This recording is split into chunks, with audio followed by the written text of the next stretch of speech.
let us talk about the energy, which is the requirement for everybody in today's world.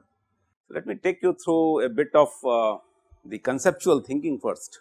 I mean, everybody knows that energy is required, and there are school of energy, and energy sciences is very famous. In fact, we have a school of energy also here. So, energy is a term which is multidisciplinary, clear. So, a good name given to this is energy geotechnics. There is a journal also, by the way, on energy geotechnics, international journal. So, everybody knows that there is a big demand for energy in the days to come.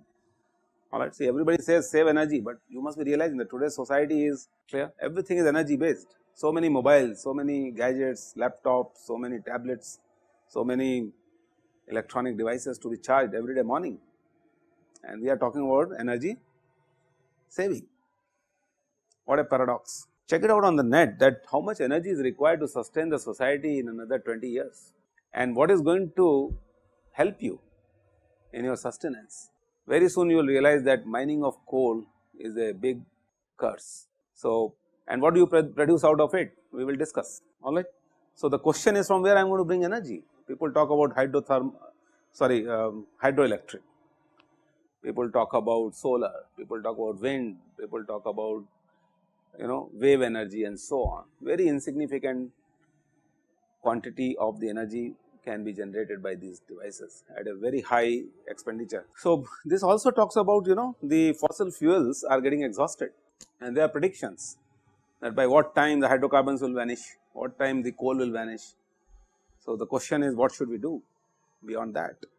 What are the consequences to the environment because of these fuels?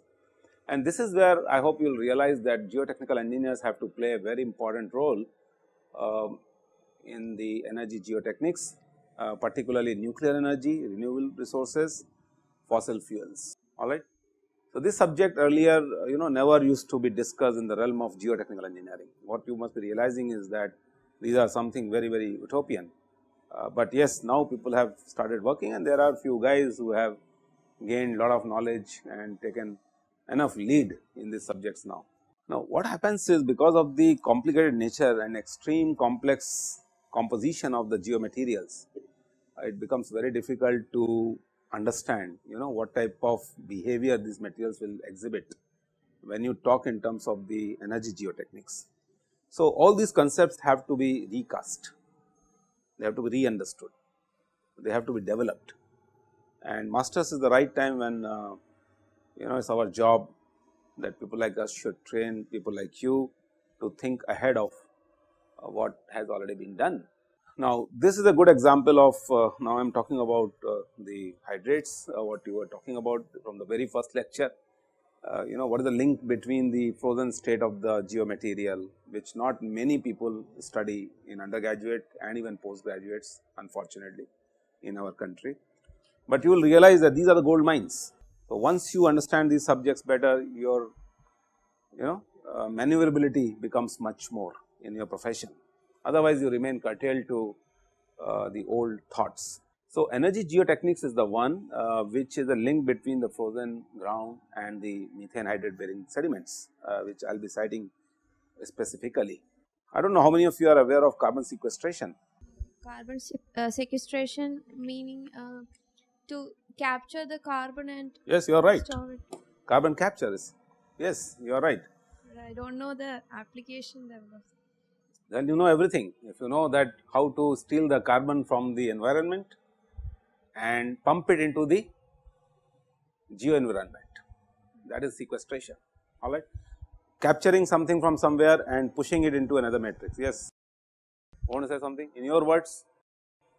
Like you capture and you sometimes store in the sea. Sequester. You call it blue carbon, like other carbon, like this. Okay, so for your help, I have a link. So, it will talk about the sequestration process and where we are as a country. Well, this is a job mostly which was done by the guys who are in the mining. So, they used to talk about methane gas sequestration, and geotechnical engineers became very interested in this. Why? Because there is a fluid phase and porous media is coal, or porous media could be the soils. So, if you see this paper, a coupled thermohydromechanical simulation for carbon dioxide sequestration, you can learn what is happening in this context. These are the guys who are doing a lot of work in this area. There is another one which is I think would be useful for you. This is another paper on finite element model for simulation of carbon dioxide sequestration, alright. This was the volume 1 issue number 3. Just to give you an idea about what is happening in the world in today's context. So, the material in which the sequestration is taking place is a porous system, clear. It could be rocks, it could be soils, it could be coal, it could be resins or whatever, and then you are pumping in the gaseous phase or fluid phase. There is another interesting paper, carbon sequestration potential of South Wales coalfield. I think I was talking about this. What is ResearchGate? It's a platform for many research scholars where they share ideas or they share queries in ResearchGate. Correct. What is the advantage of this? Yeah, you can know the contemporary issues and you can solve the queries of other research scholars. Very good. I am quite happy. This is what the sequestration is in simple words. You know, if you look at here, what is happening is that most of the industries are emitting carbon dioxide in the environment. If I can capture it somehow and if I can pump into the deep aquifers where you have methane gas, alright. So, it is just like reverse of pumping out test which you did in hydraulics. Here this is a pumping in test, but rather than water being injected, what I will do is I will inject carbon dioxide. So, carbon dioxide is heavier or methane is heavier? Correct. So, CO2 and CH4. So, that makes a lot of difference, alright, understood. So, you are flushing lighter gas by injecting heavier gas, clear. Master the whole art, and that is what the carbon dioxide sequestration is. Read a bit more about it, those of you who are interested. So, here if you can see that they inject wells, they create wells, and through one of the wells they will inject carbon dioxide, and whatever methane is present in the aquifers, particularly coal seams, they will flush it out from the other end, they can use it for. So, I am saved of mining because mining has a lot of problems. So, the whole mechanics of this process, if you have to study, this becomes very intricate. So, I will try to touch upon how to deal with these type of situations in this course, environmental geomechanics. You know, people are trying to talk about whether the nation should be depending upon the fossil fuel or they should go nuclear. Have you come across something of this sort, where the treaties are being signed by different countries, where government's fate might also depend upon the type of decisions which are being taken in the country. So, check it on net, a lot of information is available. NPT, Non-Proliferation Treaty, why we should go nuclear, alright, and why we are not satisfied with the conventional processes. Thermal, what is thermal? Incinerate coal, run turbines by steam which you do by boiling water, and then run turbines and generate electricity. Lot of consequences, you produce enormous amount of fly ash. Big question is where to dump it, where to throw it, how to stop its movement into the atmosphere, air, volumes. So, if you are incinerating, let us say certain amount of coal, equal amount of the fly ash gets generated or more than that. The calorific value of the coal is less many times if the coal is of not good quality, clear. Mining has its own issues, several problems. So, why don't we go for, let us say, something which is more sophisticated, is the question which is in the national debate. So, many are opposing this thing.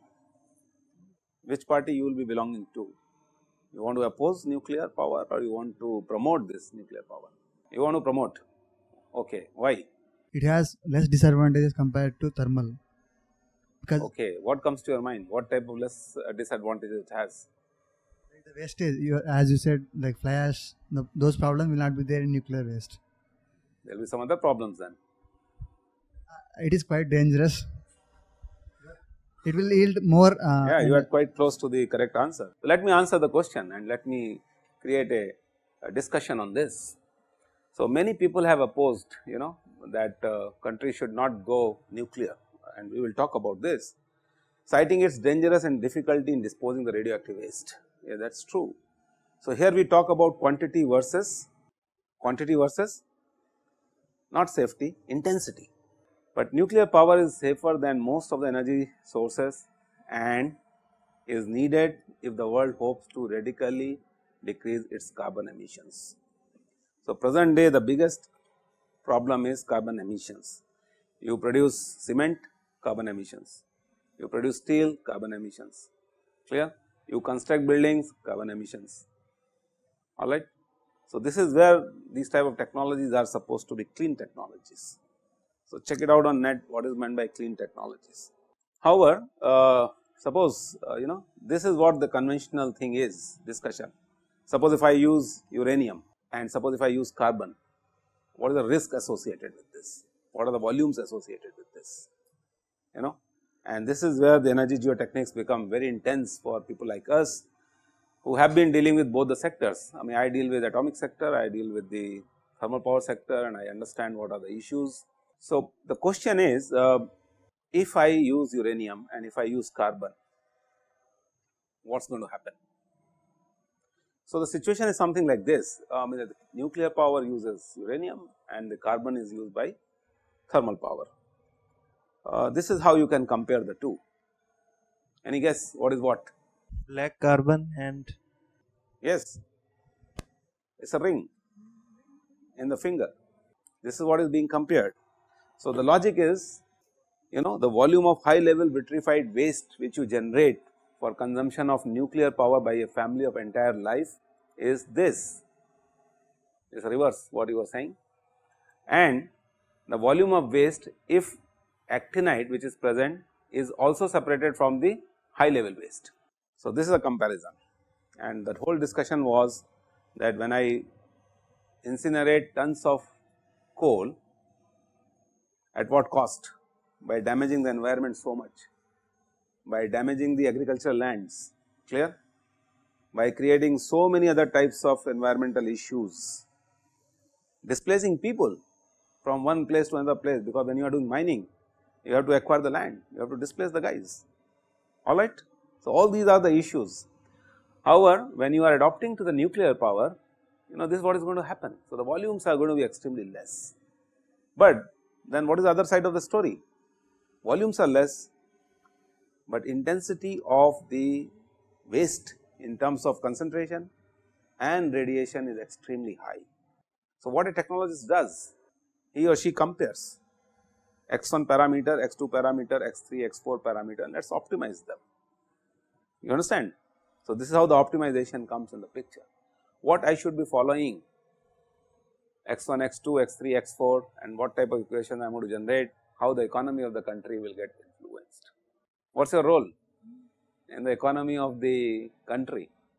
Hope as a geotechnical engineer you are realizing this from today's discussion. Is this part okay? How much you can contribute? You never imagine.